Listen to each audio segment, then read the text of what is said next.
Hello, welcome along. It is the Fun Kids Science Weekly. My name is Dan. Thanks for listening. If you're stuck at home just like me right now, well, let me help you escape for a quick tour around the universe to learn some of the awesome stuff that's secretly hiding inside. Now, this week we're learning about a terrifyingly hideous shark that's lurking at the bottom of the ocean. We'll also talk about a worm that is 500 million years old, and we'll chat to a scientist all about what we can do to try and help stop the spread of the coronavirus. That's on the way. Also, I've got some of your questions to answer. First, let's catch up with one of the smartest geniuses that we know at Fun Kids HQ. This is Professor Hallex. Professor Hallex's Pathology Puzzles with the Royal College of Pathologists. A very puzzling case. Not that silly show again. So, was he poisoned or shot with a cannon? I'm not sure, but the piano falling on his head won't have helped.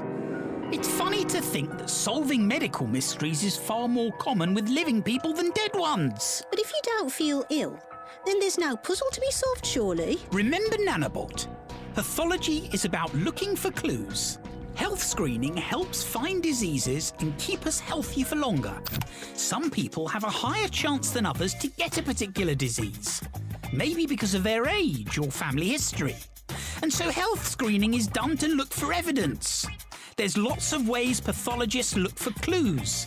Sometimes it can be as simple as asking questions. How long have you felt poorly? Where does it hurt? Have you seen my glasses? On your head. Thanks. Other times they may want to analyse a sample of your blood or wee or tissue. No, not that kind of tissue. They're tiny pieces of your body. In a laboratory, pathologists will do experiments, looking at samples under microscopes and using chemicals to check what's happening deep inside the cells. For example, there's something called cholesterol, which you find in blood. But if the levels are too high, that can point to a problem in the future. If pathologists find this evidence, they can give the person advice or treatment to help prevent the problem occurring. Or it could be a scan of a part of the body, say using ultrasound. These sorts of tests are normally done in a hospital, and they don't hurt. They're normally very quick too, and they're not just for children or grown-ups. Ultrasound can help check babies in their mummies' tummies to see how they are growing and to check for any unexpected problems before the birth. So if your mummy and daddy have one of those fuzzy pictures of you before you were born, then guess what? You've been screened by pathologists too. Professor Hallex's Pathology Puzzles with the Royal College of Pathologists. Find out more at funkidslive.com/Hallex. Yes, time for my favourite part of the show. This is where I answer some of the questions that you leave as a review for the Fun Kids Science Weekly over on the Apple Podcast Store. Mostly, I love looking at the ridiculous names that you give yourself. Always gives me a nice laugh. Like this is from Geriatric Prime. Don't even know what that means. And I know quite a lot about science, so there you go. Anyway, Geriatric, if that's the first name, asks, why do magnets repel each other? As in, if you put the south poles or the north poles of two magnets together, if they're the same pole, they'll push themselves apart. They won't attract themselves. They will repel. Now, Geriatric, mate, we could go into quite a lot of detail on this, and maybe soon I will get on like a proper magnet expert that can explain exactly how they work, why they attract things, why they repel. Basically, it's all to do with energy. That's what I can find. The magnetic field that surrounds magnets contains stored up energy, and a fundamental rule of the universe is that when there is stored up energy in an object, the object will be pushed in the direction that makes the stored up energy decrease, so then it can transfer to movement energy. And for two opposite sides of the magnet, the north and the south pole, for them to decrease, they'll be pulled towards each other. They're attracted, but with the same poles, a south and a south, for instance, the best way to decrease the energy is to push them apart. That's pretty much what I've got so far. It's hugely complicated, though, Geriatric Prime, so I think I will do my best to get on like a real genius to let us know more about this. Speaking of amazing names, this is from someone called I Love This Podcast, which makes more sense, I think, than Geriatric Prime. Anyway, they say, how do TVs work? Well, the TV that you have at home, I reckon, is probably a variation of an LCD screen. LCD stands for liquid crystal display. They're made of millions of tiny elements called pixels that can be electronically switched on to make a colour. And TV programs contains information about what colours the pixels need to be switched to. And when you put millions of them together, they make a picture. And finally, Catiftic... I'm having trouble to say this one. Catiftic 3. If you are going to give yourself a ridiculous name on Apple, please make it one that I could pronounce. I'll do that again. Catiftic 3 asks why orcas are black and white. Well, simple. It's the same reason why most animals are any colour. It's all about camouflage. Orcas, killer whales, they tend to float in the part of the ocean that's dark and murky, and their black and white colour helps them stay shadowy so they can't be detected by their prey, so they can go for a meal without being spotted. There you go. Thank you so much for the questions. If you've got something that you want answered on this show, you need to ask it to me. Leave it as a review for the podcast for the Fun Kids Science Weekly over on the Apple Podcast Store. Now, as many of us around the world are being told to stay inside to slow the spread of the coronavirus, I wanted to check in and find out what it actually is, because we've not really spoken about it on this show yet, and what more we can do. So we've got Dr. Lucy Rogers. She's a friend of the show. She's been on before. She's an all-round genius, and she's on the line to tell us more. Hey, Lucy. Hi, I just need to point out here, I'm not a medical doctor. I have a PhD in how to make bubbles. That's all right. Doctor always sounds smart, so we're always going to run with that. I think we should start making bubbles, by the way, at a less serious time. I think I'll call you again and we can have a proper chat about this. I think we should start at the basic level, though. What actually is a virus? So viruses are really tiny and they're really simple, and they take bits of genetic code that we're all made up from, and it's wrapped up in a protein and a fat, and it's tiny. You can get 1,000 of these in the diameter of a human hair. So if you've ever seen a hair under the microscope and you see how small that is, well, 1,000 viruses would fit across it. And these invade our body, and then they invade the cells in our body, and then they multiply.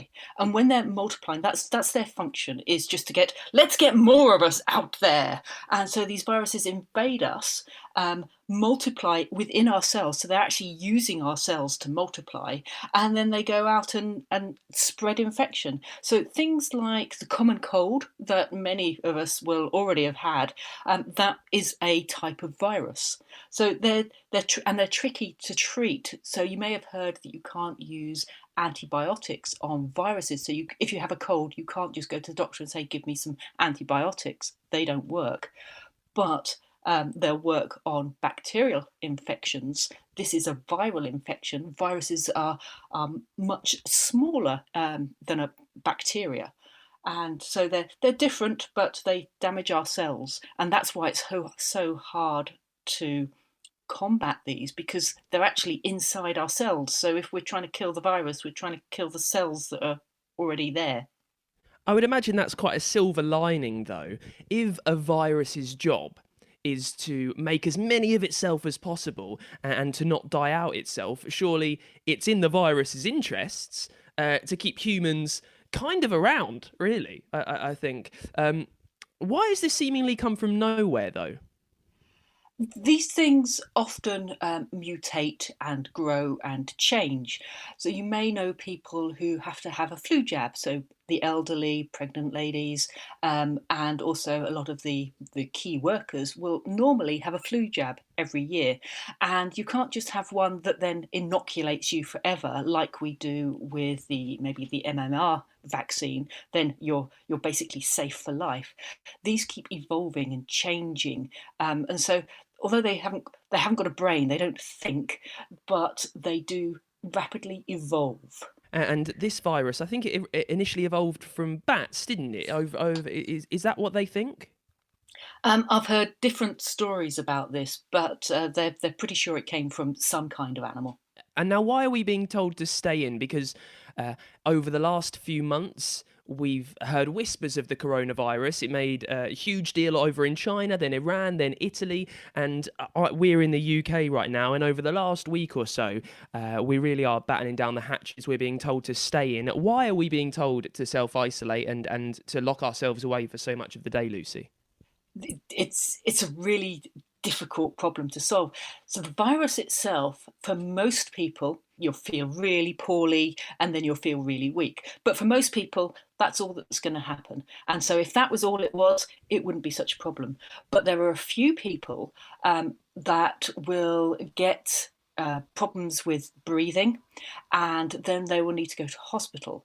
And at the hospital, there's only so much equipment. So say there was only 5 people who needed this piece of equipment. Well, say the hospital has 10 pieces of equipment. That's not a problem. Well, double that amount. Okay, you've now got 10 people that need the equipment.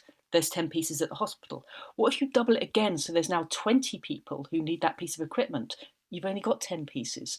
And so that's what we're trying to do, is stop the number of people who need that equipment all at once from getting it. It's very easy to transmit it. So if you have it, you could transmit it up to 3, 4, 5, 6, 7, 10 people. Whereas a lot of other infections, you probably would only transmit it to one person.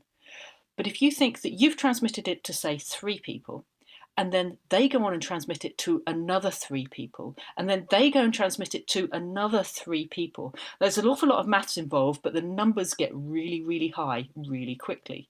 So what we're trying to do by staying inside is limit that transmission.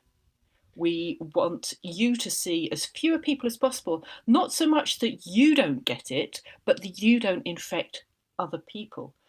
And there's a third point on this one. You can walk around without knowing you've got it. And so before you have a cough, before you get a fever, you might be able to transmit this to those 3 other people before you know that you're even ill. And so that's why we can't just say, if you're ill, stay inside. We have to say, everybody stay inside now, because there are people who can't stay inside. The key workers, our doctors, our nurses, all have to go out. And so we're trying to protect them and reduce the strain on our health system.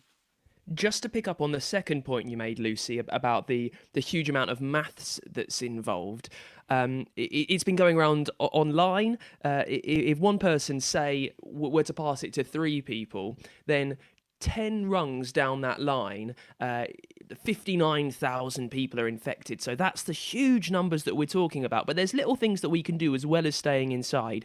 And we can wash our hands. Now, you are a doctor of bubbles. I've seen you making incredible videos, which you've been putting online, talking about why washing our hands is so important. Can you just tell us why? Tell us what it's doing to the virus, the spread of the virus, when we are washing our hands. I said right at the beginning that the virus is made up of some genetic material, protein, and it's also held together with a fat. So if you can imagine that the virus is like a balloon full of jelly, and the outside of that balloon is held together with a fat. Now, if you put washing up liquid on a fatty tray that you've been cooking with, you'll see that fat splits up into droplets. Well, that's exactly the same thing that happens when you put soap on this virus. It will break that skin of the balloon, that skin of the virus, into little bits, and all the jelly from inside will fall out, be harmless, and can just be washed away. So actually we're lucky with this virus. It doesn't, some of the viruses are different, but this one, it definitely breaks it up and washes it harmlessly away down the sink. In your experience, well, through your knowledge, is there anything else that we can do apart from washing our hands, apart from staying inside? Just something very simple that we can do to try and help stop this spread? The washing is important, the staying inside is important. Now, we know that people will have to go out, so staying 2 meters away from other people is again really important. And when you go out for a walk or whatever exercise that you can do outside, so if you can imagine, you might not be able to imagine what 2 meters looks like, but if you've got a broom, now, it's best to do this in your imagination rather than actually in real life. But if you could hit someone with a broom with your arms stretched out, then they're too close. So always keep that distance away. But also, if you're sneezing, if you're coughing, as the example states, sneeze into a tissue, throw the tissue away, then wash your hands. Cough, if you cough into your elbow, not into your hands, or cough into a tissue and throw that away. These are the simple things that we can do to protect ourselves. Now, viruses also mutate. That's how the virus spread from the animal to humans. How much of a worry, Lucy, is there that this might mutate again, just when we're starting to get close in a few months' time, maybe when we're starting to get close to covering this thing? Is there a worry that it might mutate once more and then make it even harder for us to deal with? Well, we're doing an awful lot of research onto it at the moment, and so we don't know if once you've had it, then you're going to be immune for life, or it will, as you say, mutate. So we're doing a lot of research and we are understanding it a lot better. So when it does mutate, it won't change that drastically, hopefully. Lucy, you mentioned 2 meters, which is quite a hard thing to imagine when we are walking past someone, maybe on our way to our shops or our exercise once a day. What does 2 meters really seem like? How do we know that we're not overstepping the mark? It's one of those things that you think, I think I know how big that is. If you imagine talking over the bonnet of a car, that's about 2 meters, the distance of the width of a car. But also you could imagine if you could hit someone, and don't do this, but if you could hit someone with a broom, then they're standing too close. So with your arm stretched out and a normal household broom, that's about the 2 meters that we're talking. Brilliant. Doctor of Bubbles, Lucy Rogers, thank you so much for joining us. No problem. Now, for this week's Dangerous Dan, we're diving deep into the ocean to have a look at what scientists call a living fossil. It's the Goblin Shark. It's a rare species of deep-sea shark. They call it the living fossil because it's from a family of animals that date back 125 million years. The Goblin Shark is about 3 meters long. And I don't mean to be mean, but they are hideous. Honestly, look them up right now. Type in online, Goblin Shark. Oh, but prepare yourself. I warn you, they look like they've fallen into the sea from space.